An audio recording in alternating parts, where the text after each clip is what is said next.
रोशन करेंगे।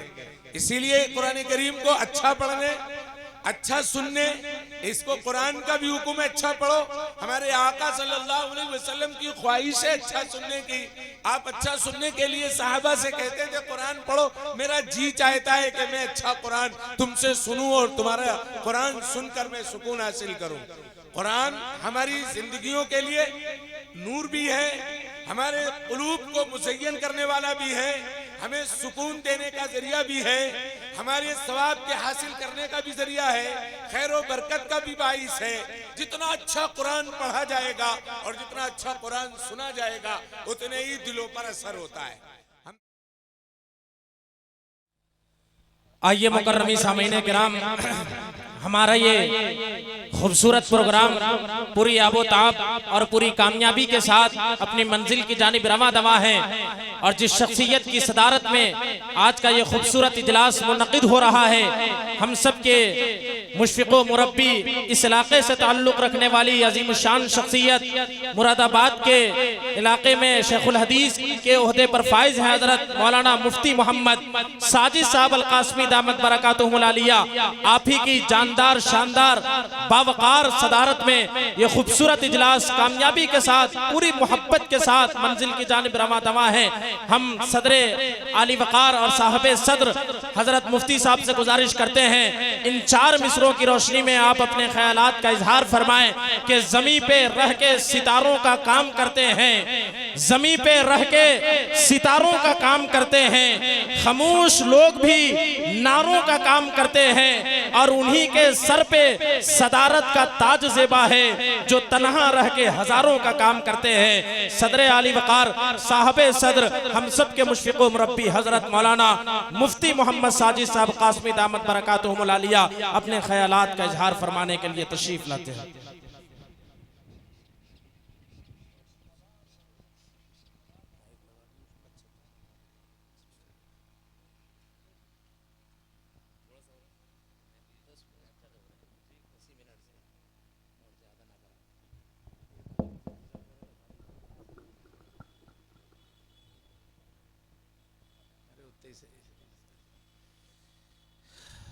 अस्सलामु अलैकुम वरहमतुल्लाहि वबरकातुहू। बिस्मिल्लाहिर्रहमानिर्रहीम। अल्हम्दुलिल्लाहिल्लज़ी मन्ना अलल मुमिनीना इज़ बअस फ़ीहिम रसूलन मिनहुम यतलू अलैहिम आयातिही व युज़क्कीहिम व युअल्लिमुहुमुल किताब वल हिकमा व इन कानू मिन क़ब्लु लफ़ी ज़लालिम मुबीन व अशहदु अन ला इलाहा इल्लल्लाहु वहदहु ला शरीका लहु वला नदीदा वला नासिर वला मुईन लहु व नशहदु अन्न मुहम्मदन अब्दुहु व रसूलुहुल मबूस रहमतल लिल आलमीन व अला आलिहि अत्तय्यिबीन अत्ताहिरीन व अस्हाबिहिल मुखलिसीन अम्मा बाद। फ़अऊज़ु बिल्लाहि मिनश शैतानिर रजीम। बिस्मिल्लाहिर रहमानिर रहीम। वरत्तिलिल क़ुरआन तरतीला। सदक़ल्लाहुल अलीयुल अज़ीम। एक मरतबा दुरूद शरीफ पढ़ लें। अल्लाहुम्मा सल्लि अला सय्यिदिना व मौलाना मुहम्मदिन व अला आलि सय्यिदिना व मौलाना मुहम्मदिन व बारिक व सल्लिम या रब्बि सल्लि व सल्लिम दाइमन अबदा अला हबीबिका खैरिल खल्क़ि कुल्लिहिम। टाइम बहुत ज़्यादा हो रहा है। हमारे जो मेहमान खुसूसी हैं जिनके रोज़ाना असफार रहते हैं, रातें सफ़रों में रहती हैं, दिन दरसगाह में रहता है, उनके रियायत करते हुए हमारी रास्ते में भी बात हुई थी कि 1 बजे तक प्रोग्राम निपटा दिया जाए, आसानी के साथ वापसी हो और सुबह दरसगाह में हाज़िरी हो जाए। इसलिए बहुत मुख्तसर चंद बातें मैं आप हजरात के सामने रखना चाहता हूँ। अल्लाह से दुआ करें अल्लाह ऐसी बातें कहलवा दे जो कहने वाले के लिए भी फ़ायदेमंद हो और सुनने वाले के लिए भी नफ़ा बख्श हो। ये आज का मुसाबक़तुल कुरानिल करीम का ये प्रोग्राम जो 3 दिन से चल रहा था, इख्तिताम पर पहुंचा और इनामात का ऐलान किया गया। इसका वाहिद और एक ही मकसद है जो हमारे दिल में भी था कि हमारे इलाके में जो कुरान करीम पढ़ा जाता है वो इंतहाई निचले दर्जे का कुरान पढ़ा जाता है। हमारे जो इलाके के उलमाए कराम हैं, मुफ्ती साहब भी हैं, हम लोग कभी कभी कहते हैं कि भाई बरेली से लेकर हरदोई तक चले जाएं, इन इलाकों में कुरान पढ़ने का अजीब अंदाज है कि अरबी जुबान में पढ़ते हैं या उर्दू जुबान में कुरान पढ़ते हैं। मुझसमीत, क्योंकि मैंने भी इसी में पढ़ा है कुरान। बाज़ मरतबा हमें उन इलाकों में इम्तिहान के लिए मदरसे की तरफ से भेजा जाता है, और जब तलबा का हम इम्तिहान लेते हैं तो खुद ये एहसास होता है कि बच्चे हमारा इम्तिहान लेने लगे तो हमें शायद फेल कर दें। बहुत उम्दा कुरान पढ़ने वाले हमारे ख़ास तौर पर रामपुर में, टांडा बादली के अंदर, बिजनौर में बहुत सारे मदरसे हैं। गावड़ी में बहुत शानदार कुरान पढ़ाया जाता है और अजीब अंदाज है। हम जब शाही में इफ्ता पढ़ रहे थे, मुफ्ती सलमान साहब को हिफ्ज़ का इम्तिहान लेने के लिए मुकर्रर किया, तो तलबा दरसगाह में हमारी आ रहे थे और इम्तिहान दे रहे थे। मुफ्ती साहब से पूछते थे 11वें रुकू से पढ़ो, आधे पारे से पढ़ो, आधे सफ़े से पढ़ो, आखिरी सफ़ा पढ़ो। तो हमने कहा शायद हम पूरे इलाके में ढूंढ के ले जाएं ऐसा हाफिज जो मुफ्ती साहब को इम्तिहान में अपना देकर कामयाबी हासिल कर ले, बहुत मुश्किल है।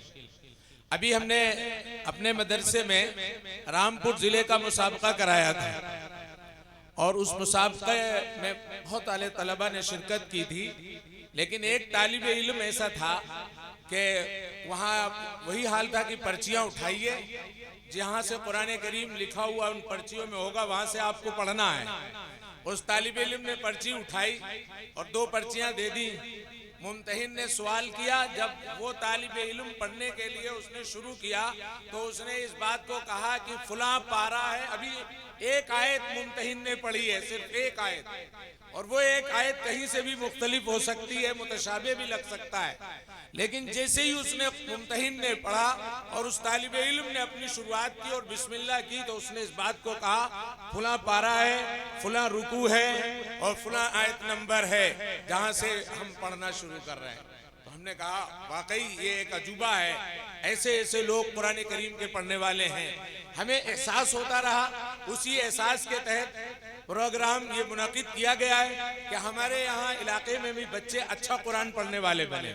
बड़ी अफसोस की बात है, मुफ्ती तारिक जमील साहब ने अभी जो बात कही है वो बहुत अफसोसनाक है कि जिस इलाके के कुरान को उठाने के लिए ये अज़ीमुश्शान कदम उठाया गया और ये कोशिश की गई और इस पर पैसा खर्च किया गया और बेइंतहा मेहनतों के बाद ये प्रोग्राम जो है वो पाए तकमील को पहुंच रहा है, हमारे इलाके के बच्चों ने शिरकत ही नहीं की।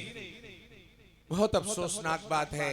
हमें चाहिए कि जिस तरह स्टेज पर पढ़ने वाले कुर्राए कराम जो बाहर से आए थे और उन्होंने कुरान पढ़ा था, उनका लहजा और उनका अंदाज और उनकी सीने की ताकत और कुव्वत देखकर एहसास होता है, हमारी ख्वाहिश ये होती है कि हमारे इलाके में भी इस तरह कुरान पढ़ने वाले, स्टेज पर पढ़ने वाले, अच्छा पढ़ने वाले, रुकू आयत और सफाहात और पारा समझने वाले बच्चे हों, जिसके लिए बच्चों के अंदर शौक पैदा किया जाए। उस शौक के लिए ये प्रोग्राम मुफ्ती आफ्ताब साहब ने बड़ी मेहनतों के बाद मुनाकिद किया और इस प्रोग्राम को कराया।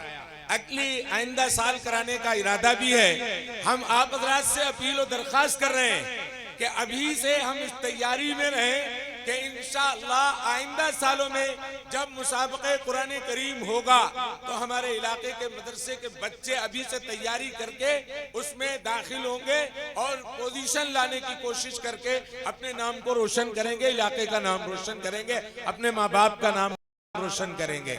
इसीलिए कुरान करीम को अच्छा पढ़ने, अच्छा सुनने, इसको कुरान का भी हुक्म है अच्छा पढ़ो। हमारे आका सल्लल्लाहु अलैहि वसल्लम की ख्वाहिश है अच्छा सुनने की। आप अच्छा सुनने के लिए साहबा से कहते थे कुरान पढ़ो, मेरा जी चाहता है कि मैं अच्छा कुरान तुमसे सुनूं और तुम्हारा कुरान सुनकर मैं सुकून हासिल करूं। कुरान हमारी जिंदगियों के लिए नूर भी है, हमारे कुलूब को मुज़य्यन करने वाला भी है, हमें सुकून देने का जरिया भी है, हमारे सवाब के हासिल करने का भी जरिया है, खैर और बरकत का भी बाइस है। जितना अच्छा कुरान पढ़ा जाएगा और जितना अच्छा कुरान सुना जाएगा उतने ही दिलों पर असर होता है। हम तालिब इल्म थे आगरा में, हापुड़ के मदरसे के उस्ताद वहां से इम्तिहान लेने के लिए बस के सवार होकर के आ रहे हैं और वो हम लोग बस का इंतजार कर रहे थे, बस आ गई, सोच रहे थे अब आने वाले होंगे, पहुंचने वाले होंगे, उन्हें ताखीर हुई। तो ताखीर की वजह जिम्मेदारों ने पूछी, भाई बहुत देर से आप चले और बहुत देर हो गई, आप पहुंचे क्यों नहीं? कहने लगे मेरे ये साथी जो कारी साहब हैं, इन्होंने बस में कुरान पढ़ना शुरू किया और पढ़ते रहे और गुनगुनाते रहे। हमारी उस बस में कई गैर मुस्लिम थे। जब आगरा स्टॉप पर उतरे तो उन्होंने कहा अभी हमें सुकून नहीं मिला है, अभी और पढ़वाइए, हमारे साथ बैठकर पढ़िए। वेटिंग रूम में गए, वहां बैठकर उन्होंने कुरान सुना और हमने लोगों ने उनसे माजरत की कि हमें किसी और काम से जाना है, जिसके लिए हमारा इंतजार हो रहा है, तब हम आए। कुरान अगर अच्छा पढ़ा जाएगा तो असर रखता है। कुरान को पढ़ना बेहतरीन से बेहतरीन ये उम्मत की जिम्मेदारी है। कुरान खुद कह रहा है वज़य्यिनुल कुरान, अल्लाह के नबी सल्लल्लाहु अलैहि वसल्लम फरमा रहे हैं वज़य्यिनुल कुरान बिअस्वादिकुम वरत्तिलिल कुरान तरतीला। कुरान कह रहा है ठहर ठहर करके पढ़ो। अल्लाह के हबीब सल्लल्लाहु अलैहि वसल्लम कह रहे हैं अपनी अच्छी आवाज के जरिए से कुरान को जीनत दो, कुरान को सजाओ। ये समदन में इस तरह के प्रोग्राम, इन कुर्रा हज़रात की आमद, ये मुसाबकों का होना, मुज़ाहिरे क़िरात का होना, हमें ये लगता है कि हमारे कस्बे के लिए खुशाइंद होगा और यहाँ के निज़ाम में तालीम को बदलेगा और कुरान से मोहब्बत को पैदा करेगा और तलबा में अच्छा पढ़ने का ज़ौक़ और शौक़ होगा।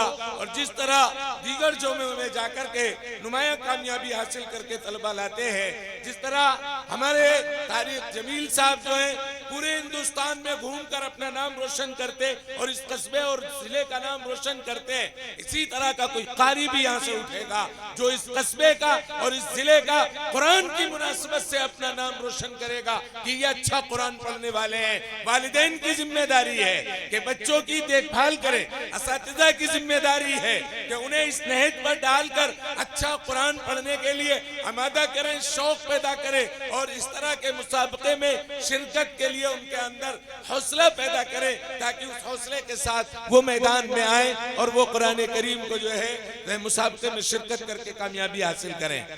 बड़ी मुबारकबादी के मुस्तहिक हैं मुफ्ती आफ्ताब साहब, जिन्होंने ये कदम उठाया हौसला देने के लिए, बच्चों को आगे बढ़ाने के लिए, तालीमी मैदान में नुमाया किरदार यहाँ का होकर के आए और यहाँ का नाम रोशन हो, इसके लिए उन्होंने कोशिश की है। अल्लाह इनकी कोशिश को कबूल फरमाए। आप हजरात ने इनका साथ दिया, बैठे, अच्छी नजरों से देखा और सराहा। आप साथ बने रहेंगे, आपकी दुआएं इनके साथ रहेंगी, आप इनका हौसला बढ़ाते रहेंगे।